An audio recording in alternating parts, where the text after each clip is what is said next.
கிடைத்திருக்கும் முக்கிய செய்தி, அண்ணா பல்கலைக்கழக வளாகத்தில் மாணவி வன்கொடுமை தொடர்பாக பாலியல் வன்கொடுமை பிரிவில் வழக்கு பதிவு செய்யப்பட்டிருக்கிறது. இது குறித்த கூடுதல் விவரங்களோடு இணைகிறார் நமது செய்தியாளர் கோகுல். கோகுல், விவரங்களை பதிவு பண்ணலாம்.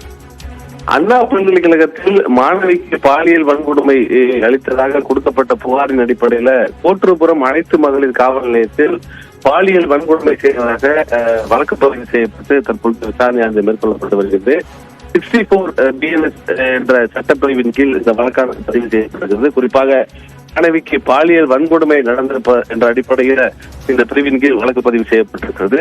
முதற்கட்ட விசாரணை ஏற்கனவே கோட்டூர்புரம் போலீசார் விசாரணை மேற்கொண்டு வரக்கூடிய நிலையில நேற்று நடந்த சம்பவம் குறித்து தீவிர விசாரணையானது மேற்கொள்ளப்பட்டு வருகிறது. குறிப்பாக அந்த மாணவியோடு வந்த ஒரு நண்பர், ஆண் நண்பரும் இருவரும் கிறிஸ்துமஸ் கொண்டாட்டத்துக்கு பிறகு பல்கலைக்கழகத்துடைய வளாகத்துக்கு வந்ததாகவும், இருவரும்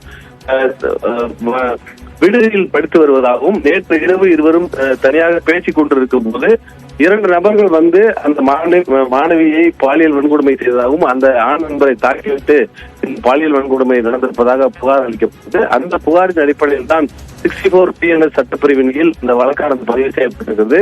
முதற்கட்ட விசாரணையை கோட்டூர்புரம் போலீசார் பல்கலைக்கழகத்தில் நடந்த சம்பவம் நடந்த இடத்துக்கு நேரில் சென்று விசாரணை மேற்கொண்டு வந்திருக்காங்க. குறிப்பாக இந்த சம்பவத்தில் காயமடைந்த இருவருமே அங்க இருக்கக்கூடிய தனியார் மருத்துவமனையில சிகிச்சையும் பெற்று வந்திருக்கிறார்கள். தொடர்ந்து CCTV காட்சிகள் ஆய்வு செய்யப்பட்டு வருகிறது. அந்த 2 நபர்கள் யார், வெளியில் இருந்து உள்ளே வந்தார்களா, அதாவது கிறிஸ்துமஸ் கொண்டாட்டத்திற்காக இருவரும் வெளியே சென்றிருந்த போது அவர்களை பின்தொடர்ந்து வந்தார்களா, அல்லது பல்கலைக்கழகத்தில் இருக்கக்கூடிய மற்ற மாணவர்களா என்ற கோணத்துல விசாரணையானது நடத்தப்பட்டு வருகிறது. அந்த மாணவரிடம் அந்த நபர்கள் குறித்த அடையாளங்கள் எல்லாம் கேட்கப்பட்டு வருகிறது.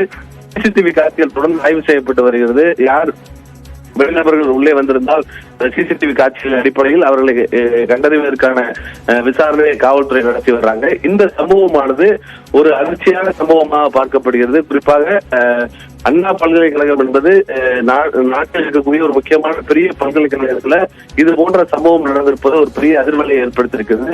காவல்துறையுடைய உயர் அதிகாரிகள் தலைமையில இந்த விசாரணையானது மேற்கொள்ளப்பட்டு வருகிறது. பாதிக்கப்பட்ட மாணவர் மற்றும் மாணவிகளுக்கு தேவையான சிகிச்சை மற்றும் ஆலோசனைகள் வழங்கப்பட்டு வருகிறது. அதே நேரத்துல அண்ணா பல்கலைக்கழகத்தில் வரக்கூடிய மாணவர்கள், அவர்களை பார்த்து வரக்கூடிய பார்வையாளர்கள் அனைவருமே தீவிர கண்காணிப்பு சோதனைக்கு பின்னர் தான் உள்ளே தற்பொழுது அனுமதிக்கப்பட்டு வருகிறாங்க. காவல்துறையுடைய சோதனையும் தற்பொழுது அங்கு நடத்தப்பட்டு வருகிறது.